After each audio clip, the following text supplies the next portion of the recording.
Mēs varam turēties pie savas mācības vai meklēt savu piedzīvojumu bez Kristus. Daudzi vēlas iegūt spēku no kādas mistiskas baterijas, ko citi ieliek viņu rokās, lai darītu brīnumus un miesīgus šovus. Tā izraisot ažiotāžu un pievelkot sev ļaužu uzmanību, tajā pašā laikā aplaupot Kristu un piesavinoties viņa godību sev. Vislielākā mūsdienu kristiešu vajadzība šķiet ir tāda, lai īstie Kristus sekotāji tiek darīti pazemīgi un atļāvīgi Jēzum. Arī reliģiozais entuziasms darbojas un rada savus augļus. Arī cilvēka gars darbojas un atbrīvo reliģiozo garu. Bet mums ir jāpietveras mūsu īstenajam burtam, mūsu Kristum. Viņš vienīgais spēja izglābt. Cilvēku uzmanībai pirmām kārtām ir jāpievēršas viņam, Kristum. Patieso vasarsvētku atzimšana radīs varenu pārliecību par grēku un liks pievērsties Dievam, bet viltus manifestācijas rada tikai aizrautību, aizmiršanos, sajūsmu un brīnumu tieksmi. Grēkam un sevis paša vadītai dzīvei šīs lietas nespēja kaitēt. Mums ir jāsaņem tas, uz ko vedina mūsu iekšējā pārliecība. Notici savas pašas sirds izsalkumā un tad dodies uz priekšu kopā ar savu Dievu. Nepieļauj vēlnam tevi atraut no patiesajiem vasarsvētkiem. Katrs darbs, kas paaugstina svēto garu vai dāvanas, to visu nostādot virs Jēzus, pārvērtīsies fanātismā. Savukārt tas, kas mūs aicina paaugstināt un mīlēt Jēzu, ir drošs un labs. Šīs divas pozīcijas graujoši iedarbojas viena uz otru. Svētais gars nes lielu apgaismību, bet vienmēr pievēršas Jēzum un mums atklāja viņa prātu. Jaunās derības tulkotājs A.S. Vorels bija īsts vasarsvētku draugs un patiesās kristības meklētājs. Viņš rakstīja izdevumā Ticības ceļš šādu tekstu. Šajās sapulcēs tiek paaugstinātas Jēzus asinis, kā nekad es neesmu redzējis citu vietu. Tur izpaužas varens spēks, liecinot par Jēzus brīnišķīgo mīlestību uz dvēselēm. Tur notiek arī gara dāvanu izdalīšana. Sapulces notiek Azusa ielā Jaunās derības draudzē, kur mācītājs ir Jozefs Smeils. Kādi no viņa ļaudīm bija pirmie, kas runāja mēlēs, un 8. un Kļavu ielās, kur šo sapulču līderi ir draudzes mācītājs Bartlemens un Pendletons. Citāta beigas. 1906. gada septembrī izdevumā Ticības ceļš tika nopublicētas sekojošas Dambla vēstules, viņš mācītājs no Toronto, Kanādā, kurš tajā laikā apmeklēja Losandželosu. Iespējams, tātad kols, tās vēstules.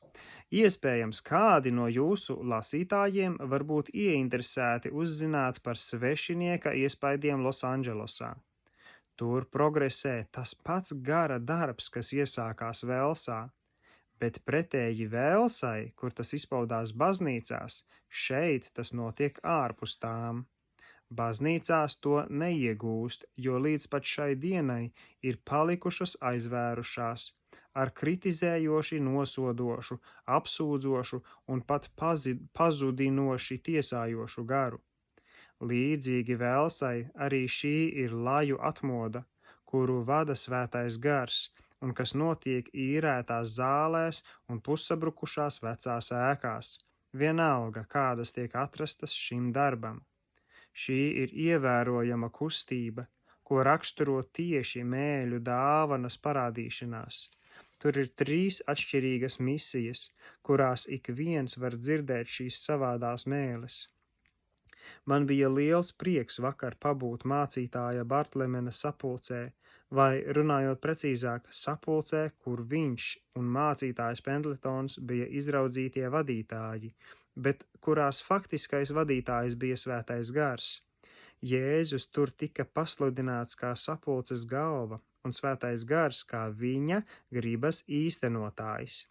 Tur nebija sludināšanas, nebija kora, nebija ērģeļu, nebija kolektes, izņemot to, kas pilnīgi brīvprātīgi tika nolikts uz galda vai iemests kastītē pie sienas. Pagājušo vakaru Dievs vareni darbojās mūsu vidū. Kāds iesāka dziedāt, tika nodziedātas 3 vai 4 dziesmas, ko pārtrauca Aleluja un Āmen. Tad kājās piecēlās kādas nastu nospiestas dvēseles un skaļi sauca Slava Jēzum! Šņukstot un asarām ritot, viņas stāstīja par lielām cīņām un lielo sagaidāmo atbrīvošanu. Pa to laiku jau kādi 3 vai 4 atradās uz grīdas ar gavilējošām sejām. Kāds iesāka skaļi slavēt Dievu, un tad ar paceltām rokām izlauzās mēlis. Tad mācītājs Pendletons sāka stāstīt, kā pats sajutis vajadzību, kā meklējis kristību un kā Dievs viņu kristījis, sniedzot piedzīvojumu par dievišķo klātbūtni, mīlestību un drošību, kā nekad agrāk nav piedzīvojis. Pēc tam viņa draudzes vadītāji nolēmuši viņu padzīt, bet liels skaits viņa ļaužu devušies viņam līdzi un apvienoja spēkus ar mācītāju Bartlemanu. Tad kāda veca vācu luterāne ar smaidošu seju stāstīja, kā esot brīnījusies, kad dzirdējusi cilvēkus mēlēs slavējot Dievu. Viņa sākusi lūgt, lai arī viņa tiktu kristīta ar garu.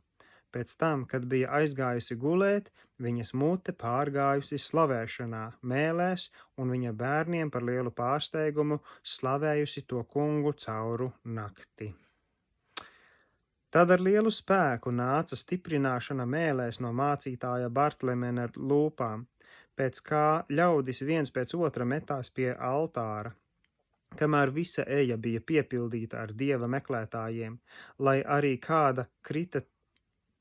kāda kritika tiktu izteikta par šo darbu, ir pilnīgi skaidrs, ka tas bija dievišķīgi inspirēts un atraisīja grēku apziņu, un tas kungs ikdienas pievienoja tos, kas tika izglābti. Citāts no Apostoļu darbiem 2. nodaļas 47. panta. Redzams, ka mēs esam nonākuši straujas attīstības priekšvakarā un tuvu laiku beigām. Mēļu atjaunošanās draudzē dairunīgi liecina, ka Jēzus nāks drīz. Un šis pats doktors Dambuls no Toronto, Kanādas, atkal rakstīja tam pašam laikrakstam. Mācītāja Bartlemena draudzē sapulces tiek noturētas katru darba dienu vakaru, svētdienās visu dienu un piektdienas naktīs. Tur dievkalpojumos nav reglamenta, viņi visi ir gatavi sekot dievišķajai kārtībai. Svētītais Svētais Gars ir sapulces izpildu orgāns.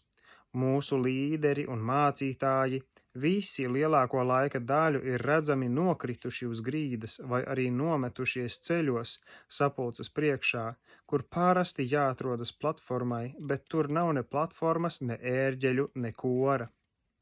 Jauna sieviete pirmo reizi ieradusies uz šīm sapulcēm, nonāca zem gara spēka un pusstundu gulēja ar pārakmeņojušos seju, aizmirsusies visam, kas attiecās uz viņu. Viņa redzēja vārdos neizsakāmas vīzijas. Drīz vien viņa sāka saukt Slava, slava Jēzum, un brīvi pacēla balsi savādās mēlēs. Pēdējā sabatā sapulce turpinājās no agra rīta līdz pat vēlai naktī. Tur nebija pārtraukuma, tur nebija sludināšanas, tikai lūgšana, spontānas liecības, slavēšana un iestiprināšanas vārdi. Vēstules beigas. Fakts ir tā... Nākamais video.